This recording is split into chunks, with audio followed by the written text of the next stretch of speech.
महाराज के आने का समय हुआ है। चाहे कोई भी हो, बगल से आना पड़ेगा।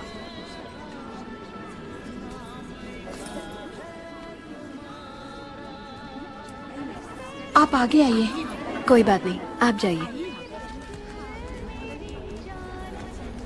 आओ आओ, जल्दी जल्दी आओ। पीछे अभी बहुत लोग बाकी हैं। सबको आगे आना होगा।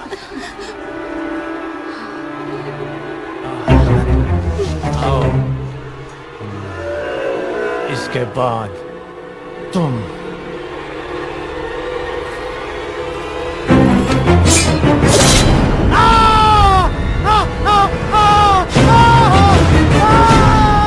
इसे बंदी बना लो, बंदी बना लो इसे। बाहुबली की धर्मपत्नी देवसेना पर आरोप है कि उन्होंने सेना नायक सेतुपति की उंगलियां काट दी। राजमाता शिवगामी देवी की आज्ञा से श्री श्री भल्लाल देव महाराज के समक्ष ये सुनवाई प्रारंभ हो रही है। अवश्य। देवसेना, क्या तुम्हें अपने अपराध के बारे में कुछ कहना है? किसी सुनवाई के बिना ही मुझे हथकड़ियां पहना दी गई और पहले ही निर्णय हो चुका है कि मैं अपराधी हूँ। ये कहाँ का न्याय है? तुम निर्दोष साबित होने तक अपराधी हो, यही माहिष्मति का दंड विधान है। आदिवासी भी जिन्हें घिनौना समझते हैं, उन तौर तरीकों को आप दंड विधान कहते हैं? तो ऐसे दंड विधान को आग लगा दीजिए। अपने न्याय शास्त्र को गंगा में बहा दीजिए, अपने शासन को सूली पर चढ़ा दीजिए। जिस राज्य की मति भ्रष्ट है, उसका माहिष्मति जैसा बड़ा नाम, छी। देवसेना, इस महान साम्राज्य के बारे में अगर एक और अपशब्द भी निकाला। बड़ी बड़ी प्रतिमाओं और ऊंचे ऊंचे सिंहासनों से महान साम्राज्य नहीं बनता राजमाता, एक विशाल हृदय से बनता है। लगता है वो यहाँ किसी के पास नहीं है। धिक्कार है। देख लिया महाराज, आपके सामने इतनी निर्लज्जता के साथ बात कर रही हैं, तो सोचिए मेरे सामने आपके बारे में कितनी तुच्छ बातें कही होंगी। सोच के देखिए महाराज।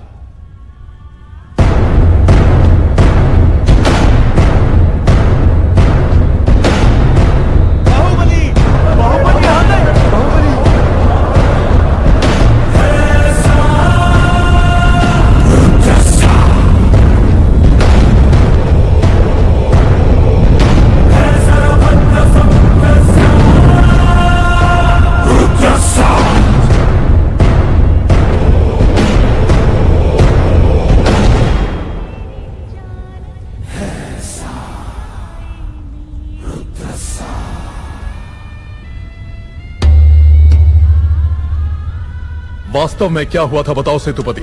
शिवालय भक्तों से भरा हुआ था महाराज। देवसेना भी वहां दर्शन के लिए आई। तभी आपके आने का समय हो गया था, तो मैंने उनसे कहा कि वो मुख्य द्वार की जगह दूसरे द्वार से आए। बाहु, ये क्या व्यवहार है? तुम पीड़ित को धमका रहे हो। विनती करने से सच बाहर नहीं आएगा महाराज। अपनी हद पार कर रहे हो बाहुबली।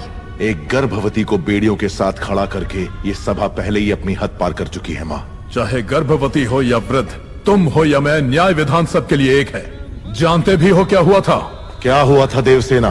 शिवालय में सभी महिलाओं को एक तरफ बुलाया। अंदर भेजने के बहाने वो सब पर हाथ डाल रहा था। मेरे साथ भी वो यही करने वाला था, तो उसकी उंगलियां काट दी। गलत किया देवसेना।